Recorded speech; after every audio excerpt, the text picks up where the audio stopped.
Você está no canal Eu Estudo a Lição com o pastor Samuel Camilo. Hoje é sexta-feira, dia 1º de setembro de 2023. Um novo mês que se inicia e a temática que estudamos durante essa semana que foi realmente desafiadora, principalmente num tempo em que existe tanta luta pela supremacia entre homens e mulheres, onde por um lado o machismo tenta se impor, por outro lado o feminismo tenta se impor. Afinal de contas, quem é que tem razão? A Bíblia menciona uma postura completamente diferente daquilo que o machismo prega e daquilo que o feminismo prega. É realmente uma visão desafiadora. Você percebe que o inimigo trabalha de uma forma realmente muito sutil para tentar fazer com que as pessoas se afastem daquilo que é o caminho do Senhor. Pois bem, hoje faremos um estudo adicional do nosso tema principal da semana, que foi maridos e esposas juntos na cruz. O texto base foi Efésios capítulo 5, versos 25 a 27, que diz: Maridos, que cada um de vocês ame a sua esposa, como também Cristo amou a igreja e se entregou por ela, para que a santificasse, tendo-a purificado por meio da lavagem de água pela palavra, para a apresentar a si mesmo como igreja gloriosa, sem mancha, nem ruga, nem coisa semelhante, porém santa e sem defeito. Temos aqui pelo menos dois textos de Ellen White que vão ser apresentados como um complemento que estudamos durante a semana e vai valer a pena, posso garantir a você. Mas antes de mais nada, já quero aproveitar para poder agradecer a você que tem estudado a lição junto conosco, independente da plataforma digital que você tenha utilizado, seja pelo Instagram, pelo Facebook, pelo WhatsApp. Não se esqueça, dê uma passadinha no nosso canal do YouTube. Eu estudo a lição com PR Samuel Camilo. Se inscreva no canal, compartilhe os vídeos, porque assim você vai estar ajudando esse canal a chegar ainda mais longe. Eu quero orar junto com você nesse momento e eu te convido a unir-se a mim. Obrigado, Senhor Deus, por tua palavra, pela certeza que temos de que o Senhor tem um propósito grandioso para cada casamento. Talvez hoje haja alguém que está orando comigo que não consegue viver essa realidade. Talvez um casamento que tenha fracassado ou que esteja vivendo um verdadeiro drama. Te peço realmente, Pai, que tu possas estar com essa pessoa, ajudando-a a aplicar no seu relacionamento os princípios que aprendemos durante essa semana. Peço também que o teu Espírito nos ajude a poder entender aquilo que o Senhor tem para nós. Colocamos também cada pedido que foi enviado para cá, para a nossa comunidade de oração, e ao mesmo tempo aqueles pedidos que estão no coração dos meus irmãos que oram comigo nesse momento. Também coloco os meus pedidos diante do Senhor, pedindo que o Senhor intervenha de acordo com a tua vontade. Pois em nome de Jesus que oramos. Amém. Pois bem, eu mencionei que dentro dessa luta que a nossa sociedade pós-moderna tem feito entre homens e mulheres, e cada vez mais o propósito do Senhor Deus para o casamento tem sido desvirtuado. Até mesmo as coisas mais básicas, como a noção de um casal heterossexual, onde um homem e uma mulher se unem, não apenas com um propósito de procriação, mas para que através dessa união os dois se tornem uma só carne. Como entender de uma forma mais alargada aquilo que o Senhor Deus estabeleceu na carta aos Efésios e também que é repetido depois em Colossenses no capítulo 3, quando o apóstolo Paulo, por exemplo, no Colossenses 3,18, ele diz: Esposas, sede submissas ao seu próprio marido como convém no Senhor. E depois Efésios capítulo 5, versos 22 a 24. As mulheres sejam submissas ao seu próprio marido como ao Senhor, porque o marido é a cabeça da mulher, como também Cristo é cabeça da igreja, sendo este mesmo Salvador do corpo, como porém a igreja está sujeita a Cristo, assim também as mulheres sejam em tudo submissas ao seu próprio marido. Como poder entender esses textos à luz daquilo que é o ideal proposto por Deus? Na lição de ontem nós vimos que Cristo Jesus apontou para o Éden, para o mundo ainda sem pecado, para uma natureza perfeita, para homem e mulher vivendo num ambiente de perfeição. Como? Conseguir aplicar os conceitos do Éden a esse tipo de conselho.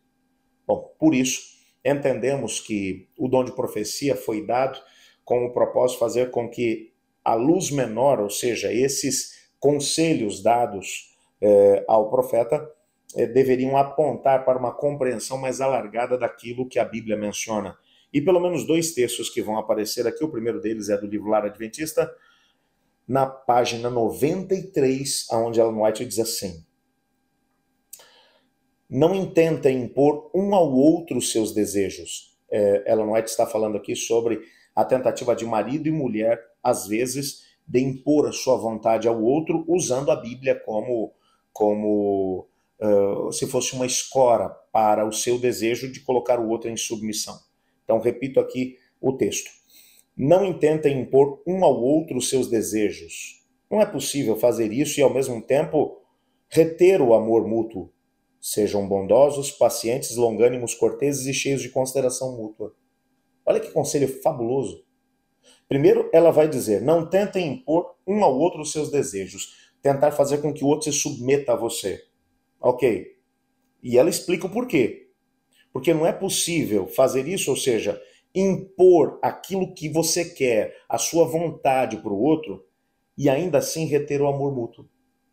Quando você sujeita o outro a você mesmo, quando você impõe a sua vontade sobre o outro, quando o outro se torna escravo, entre aspas, do seu próprio desejo, você está escolhendo ter alguém que vai lhe servir ao invés de ter alguém que vai lhe amar.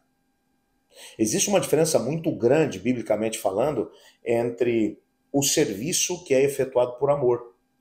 Até mesmo num contexto onde havia escravidão, lá no contexto do Antigo Testamento. Você vai se lembrar que o apóstolo Paulo mencionou que um indivíduo, quando ele nunca deveria se tornar um escravo para todo sempre.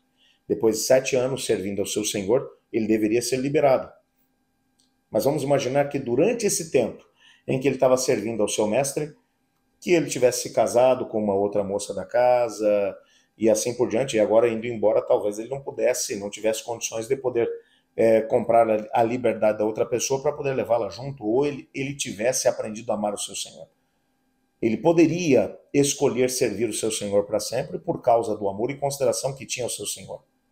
Mas para que isso acontecesse, ele iria até o seu Senhor, se submeteria a ele no que diz respeito a isso de livre e espontânea vontade, e o seu Senhor o levaria até os juízes da cidade, que por sua vez ouviriam o que ele tinha a dizer, e então esse indivíduo seria trazido para a própria casa, a sua orelha seria colocada no batente da casa, e então a sua orelha seria furada ali, como uma espécie de prego bem fino que era colocado na orelha, então o indivíduo era meio que pregado ao batente da porta. Esse era um gesto simbólico que significava que a partir daquele momento o indivíduo estava ligado àquela casa, por livre e espontânea vontade. Ele serviria o seu Senhor por amor. Portanto, uma coisa é você servir ao outro tendo como base o amor. A outra é tentar fazer com que o outro se submeta a você. Ela não está dizendo.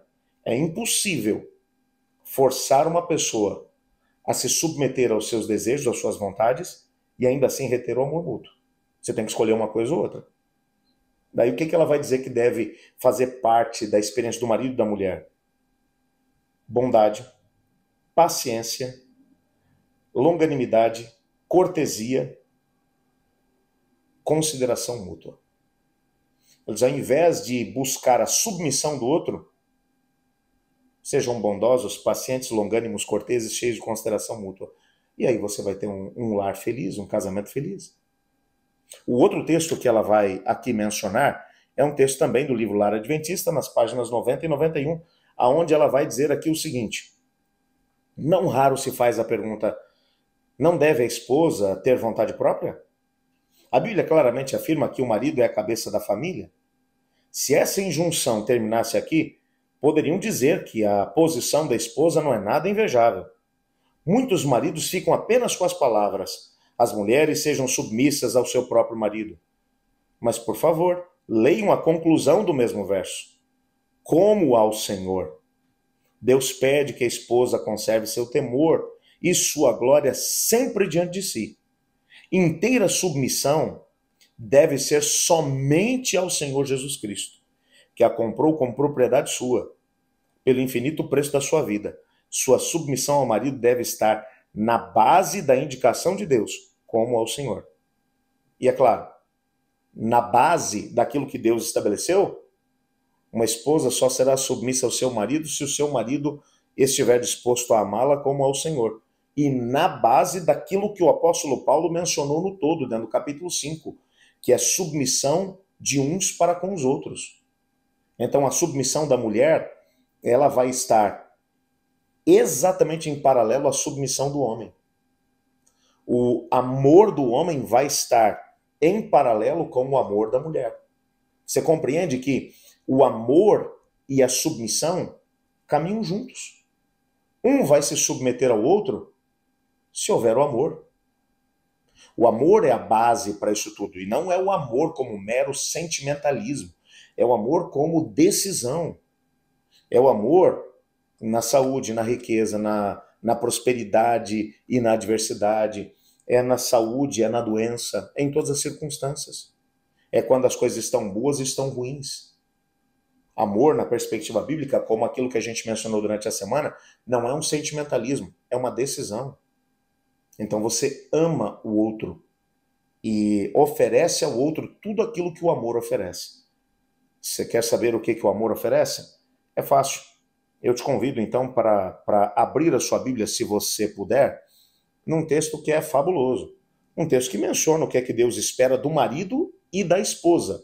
Se os dois oferecerem aquilo que a Bíblia menciona que deve vir no pacote do amor, bom, aí então você pode ter certeza que esse casamento vai funcionar.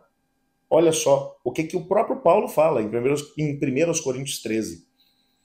Se eu falasse a língua dos homens e dos anjos, mas não tivesse amor, seria como um sino que ressoa ou um símbolo que retine.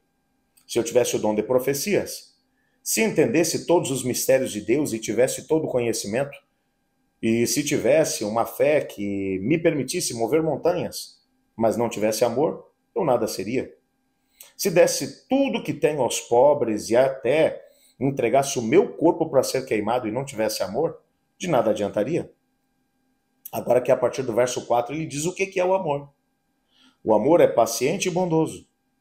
O amor não é ciumento nem presunçoso. Não é orgulhoso e nem grosseiro. Não exige que as coisas sejam à sua maneira. Fantástico isso. Não é irritável, nem rancoroso. Não se alegra com a injustiça, mas sim com a verdade.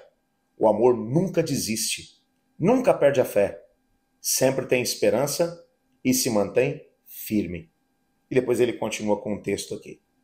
Você percebe que quando você olha para a descrição que o apóstolo Paulo fala do que é amor, eu acho até interessante porque ou o apóstolo Paulo está se contradizendo, ou então aqui ele está explicando alguma coisa que tem que ser levada em consideração quando vamos estudar Efésios, lá no capítulo 5. Ele vai dizer aqui, ó, o amor nunca desiste, nunca perde a fé, nunca perde a esperança. Ele não é irritável, ele não é rancoroso. Não exige que as coisas sejam à sua maneira. Peraí, mas não... E aquela história de que a mulher tem que ser submissa ao seu marido?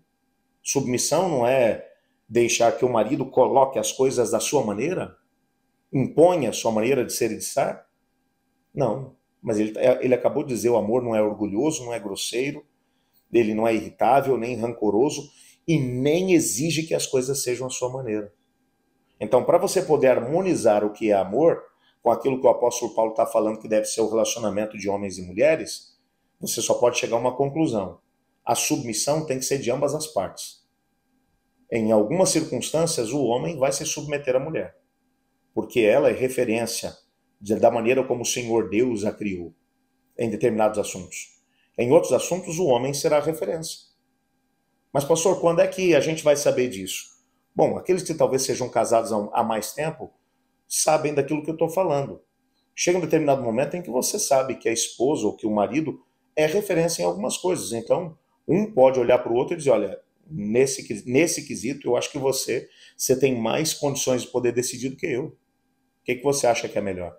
Aí os dois se conversam, mas a postura daquele que tem uma visão mais aclarada a respeito daquele tema, acaba se sobressaindo. E o outro se submete. Em outras circunstâncias, a situação se inverte. Isso é submissão um ao outro. É não impor a sua maneira de ser e de estar. Não querer que o outro se comporte à sua maneira. Mas é claro que tudo isso tem que ser embasado no amor. Amanhã, quando você for estudar sobre esse tema junto com a sua classe da Escola Sabatina, não se esqueça desses princípios. Durante muitos séculos, muita gente mal intencionada tentou usar o texto que estudamos essa semana para tentar fazer com que as mulheres sejam submissas no sentido de que elas têm que deixar a sua vontade de lado e obedecer ao seu marido, seja qual for a sua vontade. Isso não é bíblico. Biblicamente falando, o amor e a submissão andam passo a passo e tem que ser uma via de mão dupla. Marido amando a sua esposa. Esposa amando seu marido. Esposa se submetendo ao marido. Marido se submetendo à esposa. No contexto geral, para sermos honestos com o texto, a gente tem que dizer que é disso que o apóstolo Paulo está falando. Deus te abençoe, que Deus te guarde. Eu estudo a lição. E você?